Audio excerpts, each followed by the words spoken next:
विटा हायस्कूल व Sanjay Bhagwanrao Pawar junior college विटा या विद्यालयातील अनिवासी गुरुकुल प्रकल्पाअंतर्गत प्रसिद्ध पत्रकार शिराज शिकलगार यांचे व्याख्यान आयोजित केले होते। विद्यालयाचे प्राचार्य माननीय श्री जाधव एच.एस. त्याचप्रमाणे पर्यवेक्षक माननीय श्री देशमुख एस.एस.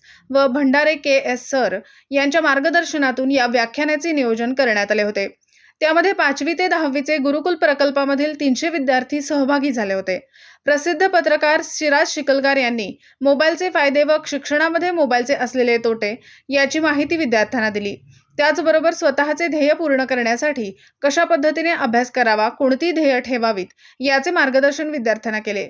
रस्त्याने चालत असताना वाहतुकीचे नियम का पाळावेत व त्याचे काय फायदे आहेत याचेही मार्गदर्शन विद्यार्थ्यांना केले। व्याख्यानाच्या शेवटी शिराज शिकलगार यांनी विद्यार्थ्यांच्या शंकांचे निरसन केले। आदर्श विद्यार्थी याची प्रतिज्ञा सर्व विद्यार्थ्यांना दिली। विद्यालयाचे गुरुकुल प्रमुख श्री अमोल घाडगे यांनी शिराज शिकलगार यांचे आभार मानले। N24 मराठी न्यूज साठी विटा प्रतिनिधी शिराज भैया शिकलगार। आजचा विषय सगळा स्पष्ट सांगण्यापेक्षा तुम्हाला मी टप्प्याटप्प्याने सांगतो विद्यार्थ्यांना। मुलींनी सुद्धा काळजीपूर्वक ऐकायचं आहे,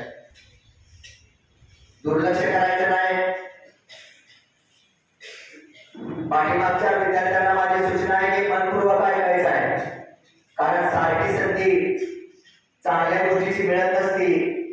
100 10 वाटा असतात, त्या 10 वाटा स्वीकारायचे काम आपलं असतं, पण त्याची महत्वाची कुठली वाट आहे ते घेणं सुद्धा आपली महत्वाची जबाबदारी असते। यासाठी तुम्हाला सांगायचं आहे। आज या ठिकाणी प्रत्येकाला कोणतं तरी टेन्शन आहे, पण मला वाटतं विद्यार्थ्यांना तुमच्या अजून कोणती जबाबदारी पडलेली नाही, तुमच्या वरचा बोजा पडलेला नाही, तुमच्यावरती एखादी मोठी घरची कोणती आजूबाजूची जबाबदारी पडलेली नाही, तरी सुद्धा तुमच्या चेहऱ्यावरती टेन्शन मुक्त दिसत नाही, तुम्ही टेन्शन मध्ये दिसतात। टेन्शन आहे, कशाचं टेन्शन आहे? आणि 1ली ते 8वी पर्यंत तुम्ही चांगल्या मार्गाने पास झाला, 9वी मध्ये सुद्धा तुम्ही गड जिंकला, आणि मग 10वी मध्ये तुम्हाला टेन्शन कशाचं, कुठल्या गोष्टीचं? का तुमच्याकडे तुम्हाला तिथे थांबवलं, का तुम्ही थांबला? हे विचार करण्यासारखी गोष्ट आहे। म्हणून पहिल्यापासूनच जर पाठात असणारा शब्द आणि आपल्याला दिलेले विषय जर काळजीपूर्वक निरंजनी लावताना जसं निरंजनीमध्ये आपण तेल घालतो आणि वाटेची पोच करतो, तसं आपण पुस्तकामधला जर एक शब्द जर काळजीपूर्वक जर आपण वाचला आणि त्याच्यामधला अभ्यास जर डोक्यात घेतला, तर कोण म्हणतो कुठला विषय आवडला? कोण म्हणतं रे? तुम्हीच म्हणता काय? नाहीतर मग आहेच आमचे डोक्याखाली वस्तूशीला पुस्तक, समोर काय आरसा बंद झालाय, मोबाईल चालू झालाय।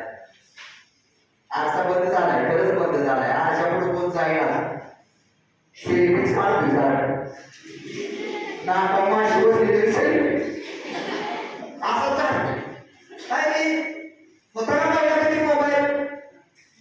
होता का? 1 रुपया टाकून आपण बोलत होतो, पण आता उठता बसता मोबाईल, उठशाला मोबाईल, आई स्वयंपाक करायला लागली बाळाची मोबाईल घे, आई लहान बनो, वडील लहान बनो, त्याला काय बनायचं आहे। दिवसभरातील घडामोडींचा आढावा घेण्यासाठी पाहत रहा N24 मराठी न्यूज चॅनल।